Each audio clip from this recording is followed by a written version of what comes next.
Hello and नमस्ते दर्शकबिन, स्वागत छ फेरि पनि हजुरहरूलाई मेरो अर्को मिनी भ्लगमा है।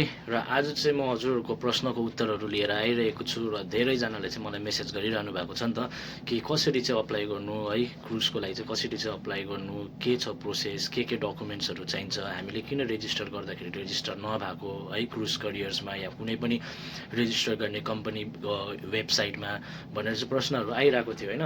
र त्यसको लागि चाहिँ सबैभन्दा पहिला चाहिँ डकुमेन्ट्समा चाहिँ हजुरहरूको भ्यालिड इन्डियन पासपोर्ट हुनु चाहिँ एकदमै आवश्यकता छ। र त्यति मात्रै नभएर रेजिस्टर गर्दाखेरि जुनै पनि कम्पनीको वेबसाइटमा रेजिस्टर गर्दाखेरि चाहिँ मोस्टली उहाँहरूले चाहिँ इन्डोस नम्बर मागेको हुन्छ है।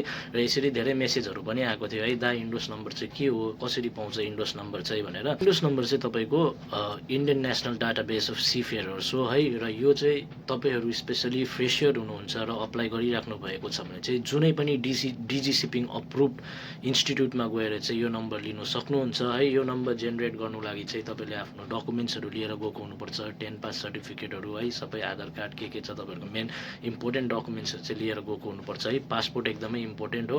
र त्यो लिएर जाँदाखेरि चाहिँ त्यहाँनिर चाहिँ तपाईँको रेजिस्टर भएर चाहिँ पाउनुहुन्छ तपाईँले इन्डोस नम्बर है। र त्यसको लागि चाहिँ खर्च चाहिँ तपाईँको अलमोस्ट 1500 रुपियाँ है, इन्डियन 1500 रुपिस जति चाहिँ लाग्छ। डिटेल्स मैले यहाँ दिइसकेको छु, हजुरहरूले गुगलहरू गर्नुभयो भने पनि त्यहाँ पनि पाउनुहुन्छ के कसो गर्नुपर्छ भनेर है। अहिले त गुगलले गर्दा एकदमै सब सुविस्ता छ।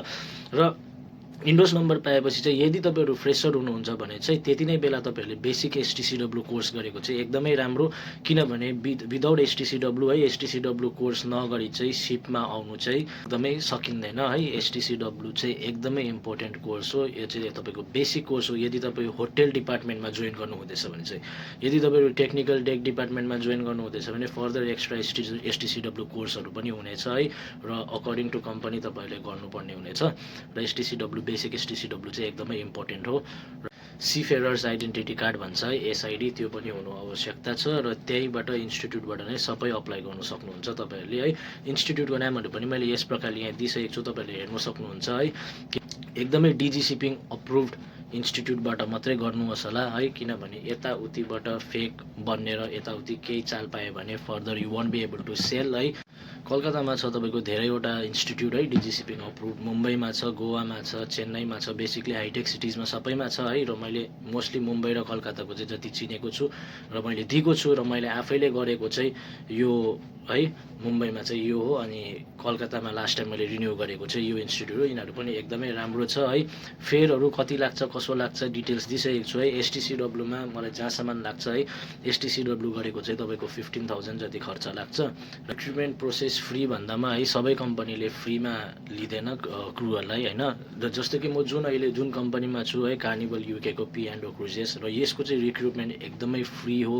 तपाईँको भिजादेखि लिएर फ्लाइट टिकट्सदेखि लिएर मेडिकलदेखि लिएर अभियसली फ्लाइट पनि तपाईँले दार्जिलिङ बागडोग्रासम्म नै पाउनुहुन्छ है। र त्यति चाहिँ छ फेसिलिटी अहिले म जहाँ छु है त्यसमा चाहिँ। र डिपेन्ड गर्छ तपाईँको अर्कैहरूको कम्पनीको अर्कैहरूको रुल्सहरू प्रोटोकल्सहरू हुन्छ है। र हजुरहरूलाई एकदमै है आवश्यकता हुने डकुमेन्ट्सहरू चाहिँ भ्यालिड इन्डियन पासपोर्ट है, इन्डियन सिडिसी, त्यहाँबाट तपाईँको बेसिक एसटिसिडब्ल्यू कोर्सेस, मेडिकल सर्टिफिकेट है। यो चाहिँ तपाईँले इन्टरभ्यू क्लियर गरेर कम्पनीले जुन जग्गा मेडिकल गर्नु भनेको हुन्छ त्यही जग्गा मेडिकल गर्नुपर्छ है। डेन्टल सर्टिफिकेट चाहिँ तपाईँले आफ्नै है कस्टमा आफै ट्रिटमेन्ट गरेर चाहिँ मेडिकल जाँदाखेरि लिएर जानुपर्छ। अन्त इन्डियन सिडिसी है, इन्डियन सिडिसी साथै सीफेयरर आइडेन्टिटी कार्ड, यो चाहिँ मेन डकुमेन्ट्स चाहिँ यदि तपाईँहरू उत्सुक हुनुहुन्छ भने सीफेयरर हुन लागि है, क्रुजमा काम गर्नु लागि होटेल डिपार्टमेन्टमा चाहिँ यो चाहिँ एकदमै अनिवार्य छ। अझै पनि हजुरहरूलाई केही कन्फ्युजन छ भने है मलाई डिएम गर्न सक्नुहुन्छ है। र म हजुरहरूको यसरी प्रश्नको उत्तर लिएर आउने छु।